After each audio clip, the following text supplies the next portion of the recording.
आखाती देशात सुरू असलेल्या युद्धामुळे जे आहे ते गॅस टंचाईचे झळा सगळीकडे आपल्याला पाहायला मिळतात। मात्र असं असलं तरी छत्रपती संभाजीनगरमध्ये इस्कॉनच्या वतीनं चालवण्यात येणाऱ्या अण्णा अमृत फाउंडेशनच्या या अभिनय उपक्रमाला गॅस टंचाईच्या फारशा झळा आपल्याला पाहायला मिळत नाहीत। खरं तर याच फाउंडेशनच्या माध्यमातून 165 शाळांतील जवळपास 40,000 विद्यार्थ्यांना पोषण आहारांचा पुरवठा केला जातो। त्याचबरोबर रुग्णालयातील रुग्ण असतील, नातेवाईक असतील यांनासुद्धा पुरवठा केला जातो।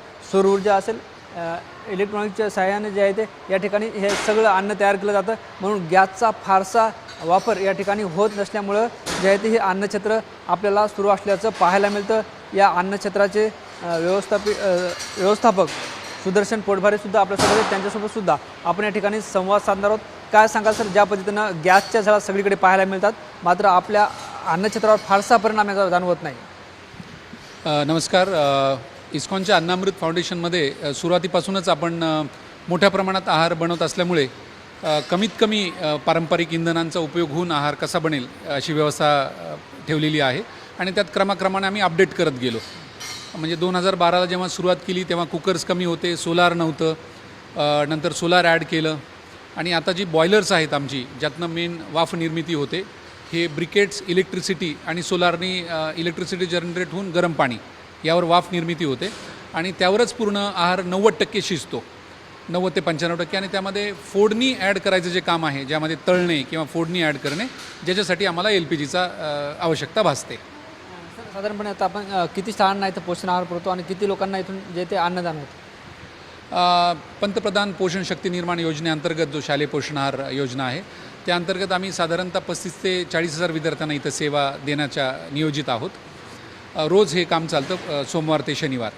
आणि शासकीय कर्करोग रुग्णालय जे आहे तिथे लायन्स क्लबची कटाणासोबत सकाळ संध्याकाळच्या जेवणाची साधारणतः सकाळी 150-200 आणि संध्याकाळी 100-150 अशा लोकांच्या पूर्ण, ज्याच्यामध्ये पोळी, भाजी, वरण, भात आणि सोबत काही गोड पदार्थ असे जेवणाची व्यवस्था असते। तर आता ज्या पद्धतीने गॅसची टंचाई जाणवते त्यामुळं आपल्याला गॅसवर अवलंबून असणारे कोणते पदार्थ आता कमी करावे लागले?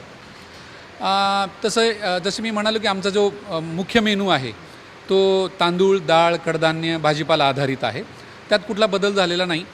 पण जसा शिरा आहे, खीर आहे आणि काही पुलावचे काही प्रकार आहेत ते मात्र आम्ही कमी, आणि चपाती जी रुग्णालयांमध्ये वगैरे आम्हाला द्यावी लागते ती आत्तापर्यंत आम्ही करू शकलो आहोत, पण यापेक्षा संख्या वाढल्यास त्यावर मात्र आम्हाला नियंत्रण करावं लागेल।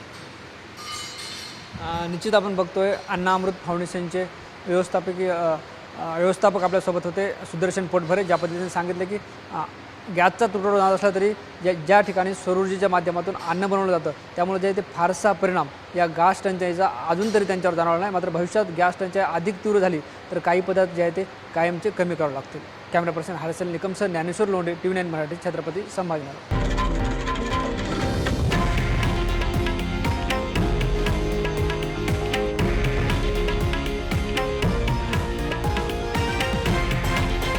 हे आहे देशातील नंबर 1 न्यूज नेटवर्क आणि आपण पाहत आहात TV9 मराठी, एकमेव।